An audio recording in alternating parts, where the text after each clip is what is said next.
ప్రపంచంలోనే social media దిగ్గజం కోట్లాది మంది చేతిలో ఉన్న ఫేస్బుక్, ఇన్స్టాగ్రామ్, వాట్సాప్ల మాతృ సంస్థ మెటాపై ఇప్పుడు వరుసగా ప్రపంచ దేశాలు కొరడా చూపిస్తున్నాయి. భారత్లో ప్రధాని మోదీ వీడియో తొలగింపు, అక్రమ కాంటెంట్, డీప్ ఫేక్ల వ్యవహారంపై కేంద్ర ప్రభుత్వం మెటా తాట తీసింది. మన దేశంలోనే కాదు, ఇలాంటి ఆటలు మెటా చాలా ఆడింది. కొన్ని దేశాల్లో బిలియన్ల డాలర్ల జరిమానా కూడా పడింది. అయినా దాని ఆట దానిదే, దాని పైత్యం దానిదే.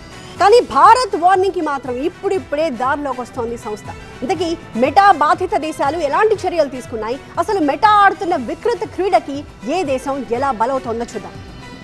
భారత్లో మెటాపై కేంద్ర ప్రభుత్వం కఠిన వైఖరి అవలంబిస్తోంది. ప్రధాని నరేంద్ర మోదీ వీడియోను తాత్కాలికంగా తొలగించడం, చిన్నారుల లైంగిక దోపిడీకి సంబంధించిన కాంటెంట్, డీప్ ఫేక్ వీడియోలు, అక్రమ కాంటెంట్ నియంత్రణలో వైఫల్యం వంటి అంశాలపై మెటా గ్లోబల్ అధికారులను కేంద్ర ఎలక్ట్రానిక్స్ అండ్ ఐటీ మంత్రిత్వ శాఖ ఢిల్లీకి పంపించింది. కొన్ని రకాల కాంటెంట్ ను డబ్బులు తీసుకొని బూస్ట్ చేసినట్లు, అక్రమ కాంటెంట్ ప్రమోషన్ లో లోపాలున్నట్లు మెటా ప్రతినిధులు అంగీకరించారు. అంతేకాదు, ప్రధాని మోదీ వీడియో తొలగింపు పైన క్షమాపణలు చెప్పింది మెటా. మన దేశమే కాదు, మెటా తొండాటలో చాలా దేశాలు ఇబ్బందుల్లో పడ్డాయి. మెటా బాధితుల్లో యూరప్, ఆస్ట్రేలియా, టర్కీ దేశాలు కూడా ఉన్నాయి. 2023లో యూరోపియన్ యూనియన్లోని Ireland data protection commission European GDPR నిబంధనలను మెటా ఉల్లంఘించింది. దానికి భారీ జరిమానా విధించింది. ఎట్టకేలకు మెటా మెడలు వంచింది భారత్. జీడీపీఆర్ ఉల్లంఘనకు మెటాపై 1.2 బిలియన్ యూరోల జరిమానా విధించింది యూరప్. అంతేకాదు, న్యూస్ కాంటెంట్ వివాదంలో మెటాపై ఆస్ట్రేలియా కూడా తీవ్ర ఆగ్రహం వ్యక్తం చేసింది. వ్యక్తిగత డేటా దుర్వినియోగంపై మెటాకు భారీ ఫైన్ వేసింది దక్షిణ కొరియా. ఇక పోటీ చట్టాల ఉల్లంఘనలపై మెటాపై తుర్కీ కూడా చర్యలు తీసుకుంది.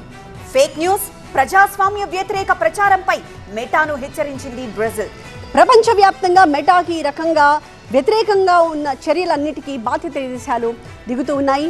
సోషల్ మీడియా సంస్థలు ఇక కేవలం టెక్నాలజీ కంపెనీలే కావు, ఎన్నికలు, జాతీయ భద్రత, ప్రజాభిప్రాయం, పిల్లల భద్రత, వ్యక్తిగత గోప్యత వంటి కీలక అంశాలపై ప్రభావం చూపించే పవర్ సెక్టర్స్. అందుకే ప్రపంచ దేశాలు ఇప్పుడు మెటా వంటి డిజిటల్ దిగ్గజాల్ని మరింత కఠినంగా నియంత్రించే దిశగా అడుగులు వేస్తూ ఉన్నాయి. భారత్ కూడా ఇక నుంచి మెటాపై కట్టుదిట్టమైన నిఘా పెట్టబోతోంది.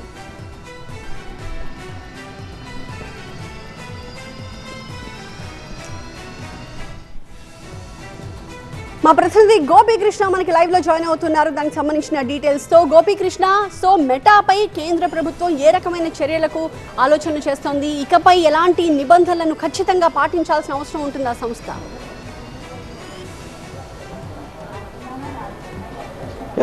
మెటా పైన కొన్ని కఠినమైన ఆంక్షలకు కేంద్ర ప్రభుత్వం సిద్ధమవుతున్నట్లుగా తెలుస్తుంది. ఐటీ చట్టం 2000, ఇందులో ఉన్న సబ్సెక్షన్ 73 అండ్ 79 ఈ నిబంధనల ప్రకారం కొన్ని రక్షణలు ఇటు సామాజిక మాధ్యమాలకి కేంద్ర ఐటీ చట్టం 2000 ఇన్ఫర్మేషన్ టెక్నాలజీ యాక్ట్ ప్రకారం కొన్ని రక్షణలు కల్పించడం జరిగింది. సో ఈ రక్షణ పరిమితుల్ని మినహాయిస్తూ కేంద్ర ప్రభుత్వం చర్యలు తీసుకునే అవకాశం కనిపిస్తోంది. క్రిమినల్ చర్యలకి ఉపక్రమించే అవకాశం ఉంది.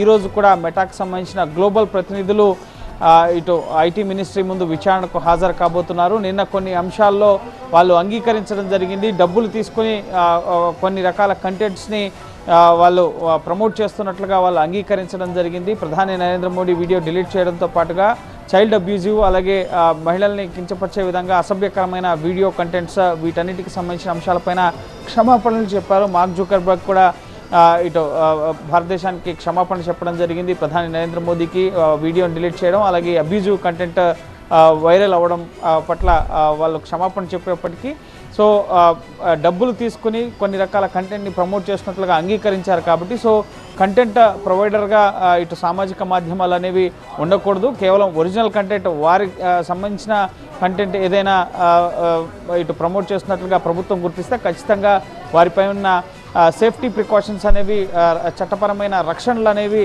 తొలగించడం జరుగుతుంది. సో ఆ దిశగానే పార్లమెంటరీ ప్యానెల్ కూడా కేంద్రానికి సిఫార్సు చేయడం జరిగింది. ఇప్పుడు కేంద్ర ఐటీ శాఖ కూడా ఇవే అంశాలకు సంబంధించి మెటా గ్లోబల్కి సంబంధించిన ప్రతినిధుల్ని నిన్న ప్రశ్నించడం జరిగింది. నిన్న ప్రశ్నించిన సందర్భంలోనే ఇటు మెటా చీఫ్ మార్క్ జుకర్బర్గ్ క్షమాపణలు చెప్పడం జరిగింది. అలాగే కేవలం ప్రధాని వీడియో తొలగింపే కాదు, అబ్యూజివ్ కంటెంట్, అలాగే యువతపై ప్రభావితం చూపించే అంశాలకు సంబంధించి చెడు కంటెంట్కి సంబంధించిన అంశాలపైన చట్టపరమైన చర్యలకు ప్రభుత్వం ఉపక్రమించే అవకాశం కనిపిస్తుంది. ఆ దిశగానే వాళ్ళకున్న సేఫ్ ఫైబర్ దీనికి సంబంధించిన ఆంక్షల్ని పరిమితం చేస్తూ కొన్ని కఠినమైన చర్యలు తీసుకునే దిశగా ప్రభుత్వం అడుగులు వేస్తున్నట్లుగా తెలుస్తుంది. సో ఈ రోజు కూడా మెటా గ్లోబల్కి సంబంధించిన ప్రతినిధులు ఐటీ మినిస్ట్రీ ముందు విచారణకు హాజరవుతారు. సో వారి వివరణ సంతృప్తికరంగా లేదు, పూర్తిగా కొన్ని పరిమితులు తీసుకురావాలి, ముఖ్యంగా ఏ కంటెంట్ని ప్రమోట్ చేయాలి, దానికి నియమ నిబంధనలు, ముఖ్యంగా వయోపరిమితి.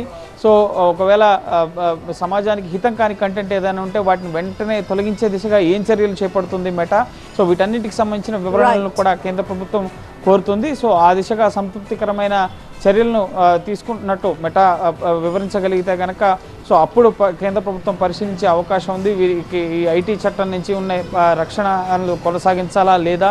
సో కానీ ఇప్పటి వరకు ఉన్న సమాచారం ప్రకారం ఈ రక్షణ పరిమితులను తొలగించి వీళ్ళని కూడా లీగల్గా చట్టపరమైన చర్యలు వీరిపై తీసుకునేందుకు కావాల్సిన కార్యాచరణ కేంద్ర ప్రభుత్వం సిద్ధం చేస్తున్నట్లుగా తెలుస్తోంది. Thank you Gopi.